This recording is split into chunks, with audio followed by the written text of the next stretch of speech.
New year, new me, man. Good vibes only, good energy. Hope everyone is well. Hope everyone had a good December. I've been looking forward to streaming. I have a lot on my chest. Let me load up my song of December. When it comes to class, I beat the chat. Chop this life, making no chop, you my nigga. Bundle by bundle. Let me tell you guys something, man. Let me tell you guys, especially for the IGGVs in the chat. Nigeria is not cheap anymore. We don't cast. Last. I was in Nigeria. My budget for the whole trip blew up in my face in my first 2 days. Going to Nigeria was okay. I spent 3 hours in Casablanca airport. Got some duty-free alcohol cause fake drinks in Nigeria. Trip was smooth. About 3 hours to Casablanca and about 5-6 hours to Lagos from there. Air Maroc. Not too bad of an experience going. My brother picked me up from the airport and it was straight up shots from the airport, man. We entered this Chopilos, Jerry Shaffer's place. Jerry Shaffer was there. It was good to see him again because I'd worked with him in London in some parties. Shots were just coming. Some of the guys, my brother knew them, so they just kept bringing shots for us. Took like 4 rounds of shots that morning. Went to dye my hair. It's a bit less tinted now. I went to dye my hair to take on this new alter ego personality for the Detty December. Checked into the hotel that I booked for the whole 9 days. Advice for anyone going to Nigeria: do not do Airbnbs. Just get a hotel. Unless you know the Airbnb owner directly, or you have a very, very reliable plug for Airbnbs. Especially if you're on holiday, get a nice hotel. They'll clean up after your messy nights. You don't want to be doing any cleaning and cooking during the holidays. Food is cheap anyway, so you can buy food. But I was on the island, and then straight there every day was activities, man. The island, I touched down my sister's place, not my blood sister, but my sister, and parties in London. Sarah, shout out to Sarah. I was at Mercury Lagos. Mercury was dope. Actually, before that, I went to a reunion with my boys, my high school boys. Touched down immediately after checking in. Just like 2-3 hours later, entered the reunion with my boys. From there, 30 of us went to the club together. Mercury. From Mercury, we entered Praia Lagos. I think I passed out at Praia. My boys carried me home. The next day, I was out on that club called Vanity. I think Vanity was a good time too. And every day, I don't want to yap too much about the whole trip, but every day was either a day of clubbing or eating or resting. I know, that's a good time, man. I think I had only 2 rest days, to be honest. My voice went completely.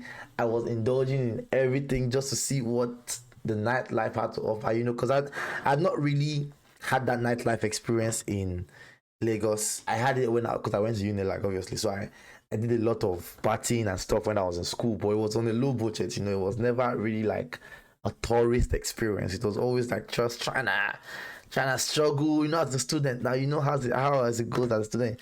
You're not financially up there, so you're just trying to make do with what you can. So I've not been able to indulge in excesses like that before in the Lagos nightlife scene. So that was really my objective of the trip, to kind of achieve that. 2 disappointments for me from the trip though.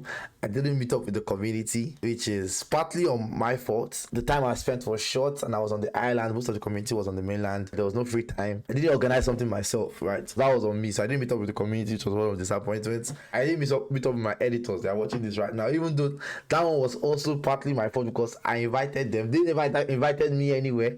Which another gripe I have with all of you in Nigeria, right? No one invited me. In fact, people that were inviting me to places were my people from London that were in Lagos at the time. So my people in Lagos were not even inviting me to anywhere. I mean, some of them were coming to pulling up to come and see me, which I appreciate. I love from the bottom of my heart. Shout out to Tuzo, shout out to Anthony, my guys that had cars that came and were driving me most places. Only until the last day they invited me to this piano and chill stuff, of which I wasn't able to make it, but I invited them to where I was at. RPM Lounge, by the way, VI, lovely place. You need to go there if you're on a low medium budget and you want to secure space with your friends and you want to have a good time. RPM Lounge, perfect for pre-drinks too, if budget is not a problem and you want to end the night somewhere else. So my 2 disappointment was I didn't meet up with as much people as I wanted to, even though I tried my best. From high school people to people that will go back to people that come from other countries that I've not seen in a long time. I tried my best to meet up with as many people as I could, but unfortunately I was not able to meet up with everyone. Still, it's a long life, it's a legendary one. I'll be in Nigeria again, not to party as intensely as I did this last time, but to go back to more of the norm of like seeing friends, doing business, strategizing and things like that. So but safe to say this is my last date in December in a very, very long time. That's for me personally. You guys can go have a date in December. But for me and my boys, we'll probably do something like a date in December reunion in many, many years' time. Maybe when all the money is up and we can do it in a proper grand style. But Lagos is not child's play, man. It's not for the weak. Every year we keep saying this date in December was the best, and we don't think anyone's gonna be better than this. But I think Lagos is that place that constantly tops itself. That's the characteristic of my city. And I always tell my boys, man, I'm chief of Lagos. I was lucky to be born in Lagos. A lot of us were born and bred in Lagos, Nigeria. So if you're one of those few lucky people, man, it's a tough place to grow up. It's a tough economy, it's a tough situation, but I'm proud. I'm proud of where I'm from. And I think everybody that saw the doings of this last December can probably relate to that. So Burna Boy, Whiskey, Davido, everyone was around shutting down the clubs. And Burna Boy especially was making waves. First with the Chloe Bailey thing, which that really kind of epitomized what December was about, you know, in terms of like just coming, having a good time, no worrying about the consequences.